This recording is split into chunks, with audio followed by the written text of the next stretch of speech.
Kay thongino. Hi ma'am, ngasidi ningon chako bagi gift thungare. So I dagi chaw this is ningon chako bagi gift ni. Sinalay Ray. TV Anova unboxing. Photo ka pake video ni lo ise. Hello everyone, I'm from my channel that I'm not Jerry. I don't see the direct guide the going to hore, Kagina Hamdang, a cisse, Koi Ichanupi, Pujama, Chamata with a labor. Adugi Haying Se Mandi, the Chelaga do Mandi, you should he doing inside the Mandi, the Kai the labor Nuena, Aduga Puja, the Changa, the Pochang sing the Su, Layer Gihina, who took like Pani Jose, Ado Machato Macha Handy, Kano the Tower Me, to Shan the Tanamiboka, Aduga, Koivani Jose, Papa to Shangi Pungama, Matam Labors of Auto, any kind of the Machato Yaraga. Pochai lebo ko pa yam ngam diba sanda matam pung mga matam taruk matam de dukan anam babantaw e kamra pung 3 makhai dai go ga dukan hanga kani hoja namba dukan bantaw song ko ji chaku lei lebo ko diba pitanu je taw song mapa na nang dio pochai lebo ko mathong ram nai de gai parking lei ta dana ne kilo de ge lapoi lo ge lapoi lambi heng cho pa yam phang dredi option तो मजा दे केले आपको 50 रुपया dozen 50 रुपया dozen और सेब कैसे सेब 100 रुपये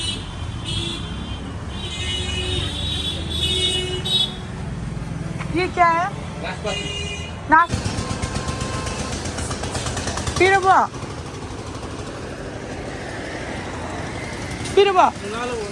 कहीं की ना तो लाई लो ना तो हेंग लो ना तो लाई पैक करा देना ठीक है एक चिकन वो इधर हां जरा थोड़ा हां बा मचा तो नो के देंगे कब पे क्या हाउ द मोडर्न खन केनो दा अरे आओ हां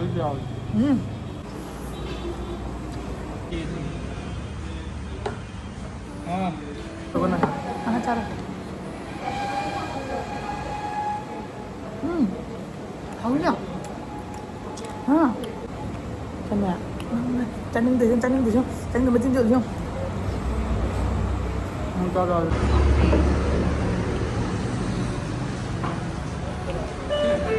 The next day. Video re iru thong kon na lore chang pe tom solution na lore ai nga sai dagi video sen nam dre haidi thabak nung taw bada disturb oi ne nan nangaroi ha na ko pa ji thabak nung loi pa mo loi sal loi kan ni nam ise haudi chat pa gi tho ani myam adu ulake ka bi chatombi sajanga a yam chatumbi na jo chano yam chatung re mapa na lotion bi ramini ai se loi ji si putho pai bi rani aduga magi siga le re phi si mapa raga aduga tho ani ko si oina dum se le kai hu leite aduna chuni sina phade mapan gi machu siga chana mong da thaina gi ni lise aduna si me injale aduga sida le re ko ai pochai me am sina lai re to yo patung re ma isa to la fi ji ka sam bottle ni yo ising yaudra bo yaudra ha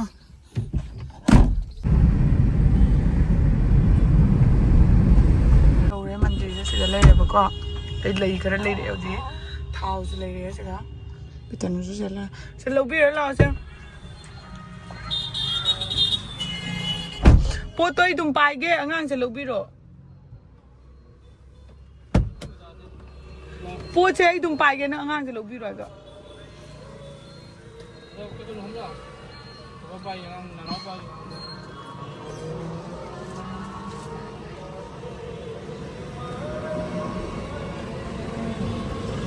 got it.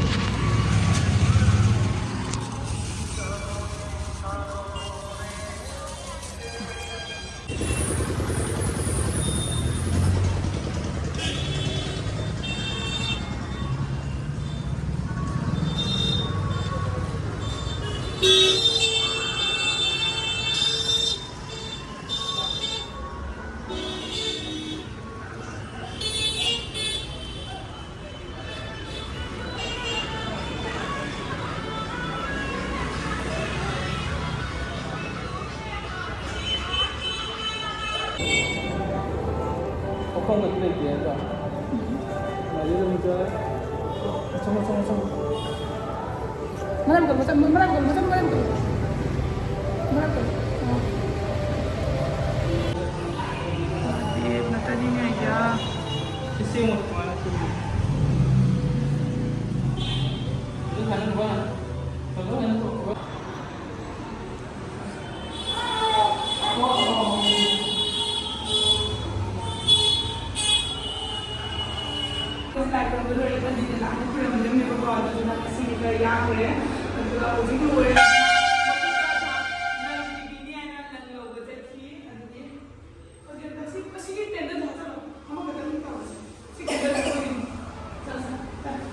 चलुरगा सब्जी ma'am लेसल अखोई मचागी चाउंबगी पोचै लेबा हौरबनीबको क्याम जामिनो लोई सुरे से यावया hi ma'am ngasidi ningon chakobagi gift thungare swaidagi chawde sise ningon chakobagi gift ni adusu kanana pibana do kona hayakibako hangdoge hana duga yengasika laila Yingning na loire. Hangdoge. Ready? 1, 2, 3. Ay, yam ka na mo po doon ko. Wow. Wow. Kay puno siya.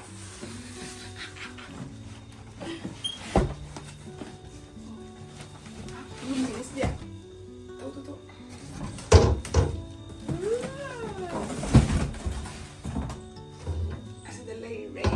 Wow. Oh my god. Cute. Dito thang tao dito na tapon naman niya.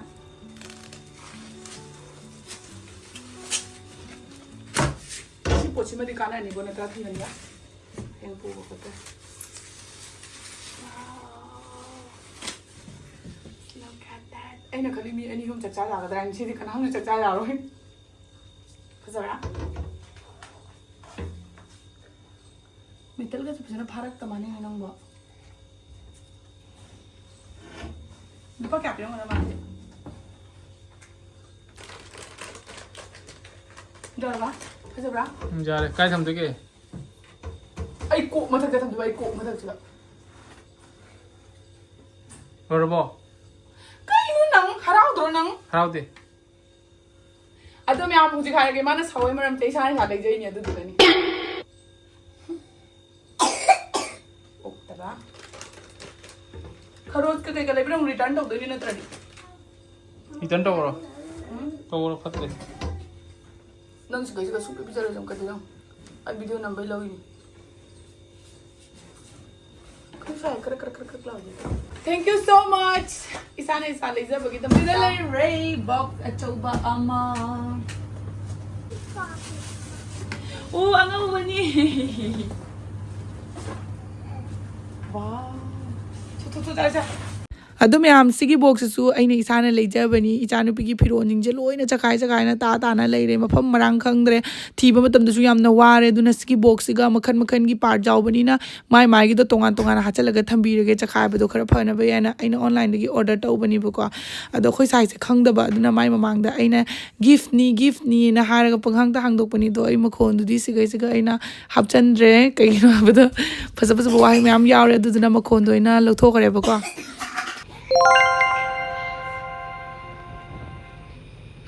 C अखोगी सिगी TV से tata bye bye ओइदोरे अदुगा अनौबो पुरक्तोरे सिगा याद्रेबको सी TV से इचा S TV यादबदगी एकदम लाकनबो वाबना लोरे दुना TV अनौबो order तौगरे सिबा TV निको सिगी TV से आगी लुहोंगबदा हापिरकपनी दो ngasi di chahi manga taruk sijalakतोरे अदुना मागी पुंसी लोइगरे टाटा बाय बाय तौरगे हौजिक सि पांदुइनी सि लौथोकना लेरेबको सिगा सि कैना टीवी कना की टीवी नो सिबो मुनुका तुत कना टीवी नो मुनुका ममाई जो मी न खोतत पिरक्तना जो खनाबदा असिगी टीवी से मनुगी नायरा नंग टीवी दा कै जेंगदबा मुतलु पतलु वेरी गुड पापा ला हापन जिको मतंग से फजना खर्चा तौरेबको अखोय से अखोय साइ के मुदी हाइजरक्ट्री कगिना द मथौ ताबो पोट न ता ओइबनी ना मा ꯃꯊꯃꯣꯏꯗ ꯉꯥꯡꯅꯤꯡꯉꯁꯨ ꯉꯥꯡꯕꯗꯤ ꯉꯝꯗ꯭ꯔꯦ ꯑꯗꯣ ꯑꯩꯈꯣꯏ ꯃꯆꯥ ꯇꯣꯝꯕꯤꯒꯤ ꯍꯟꯗꯛ ꯆꯥꯎꯅ ꯇꯧꯒꯗꯕꯗꯨꯁꯨ ꯑꯩꯈꯣꯏ ꯇꯧꯕ ꯉꯝꯗ꯭ꯔꯦ ꯑꯗꯨꯅ ꯑꯗꯨꯒꯤ ꯄꯩꯁꯥꯗꯨꯅ ꯑꯗꯨꯝ ꯌꯨꯝꯒꯤ ꯄꯣꯠꯆꯩ ꯑꯣꯏꯅ ꯂꯦꯞꯆꯔꯦ ꯀꯩꯒꯤꯅꯣ ꯍꯥꯏꯕꯗ ꯑꯩꯈꯣꯏꯒꯤ ꯌꯨꯅꯤꯠꯁꯨ ꯆꯠꯈ꯭ꯔꯕꯅꯤꯅ ꯃꯤꯁꯨ ꯀꯧꯅꯤꯡꯉꯥꯏ ꯂꯩꯇ꯭ꯔꯕ ꯑꯩꯈꯣꯏ ꯁꯥꯏꯒꯤ ꯁꯨꯇꯤꯁꯨ ꯃꯊꯣꯡ ꯅꯥꯏꯗ꯭ꯔꯕꯀꯣ ꯑꯗꯨꯅ ꯌꯨꯝꯗ ꯊꯣꯛꯇ꯭ꯔꯦ ꯑꯗꯨꯝ ꯁꯤꯗ ꯑꯣꯏꯅ ꯑꯗꯨꯝ ꯆꯥꯎꯅꯁꯨ ꯇꯧꯔꯅꯤ ꯍꯥꯏꯅ ꯄꯣꯠꯆꯩ ꯁꯤꯟꯕ ꯂꯥꯡꯕ ꯍꯧꯔꯕꯅꯤ ꯍꯧꯖꯤꯛ ꯇꯤꯚꯤ ꯍꯥꯡꯗꯣꯛꯑꯦ ꯁꯤꯗ ꯂꯩ ꯁꯤꯁꯦ ꯑꯩꯈꯣꯏ ꯏꯁꯥꯅ ꯄꯩꯁꯥꯅ ꯂꯩꯖꯈꯤꯕ ꯅꯠꯇ꯭ꯔꯥ Sino ko yung late? sida le to sisini TV anova unboxing yeah akhui mamang da pi ba TV do adu cover bo lo thou dabani nang khangbra Kana. pamu yo du cover do rang do jaw jaw takam aina pamu da lo thok tabade dum lo thou dra Family is ano? wow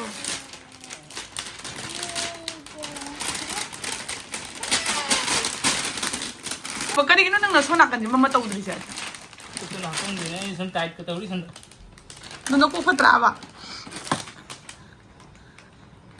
so da di duni ai di na nasal bi thari papa makhuta po jar ko jeng papa makhuta po jar ko jeng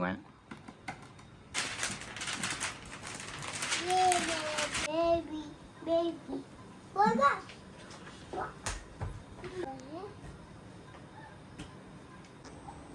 kai thongi no sali siya. Sangom. Ado ma'am sisisu ay na laure because it's nahan mi gida ubadagi sat lang law salabani kay na da thong ko pa yam nungai gada male na ne chainjang loi na thangat pi ay na se kay because ma'am yawe thong ko na kon ul ani hawada mong man bro nung nungai bro sisina bata sa Maka ito, yung say, kinoni heater na siya.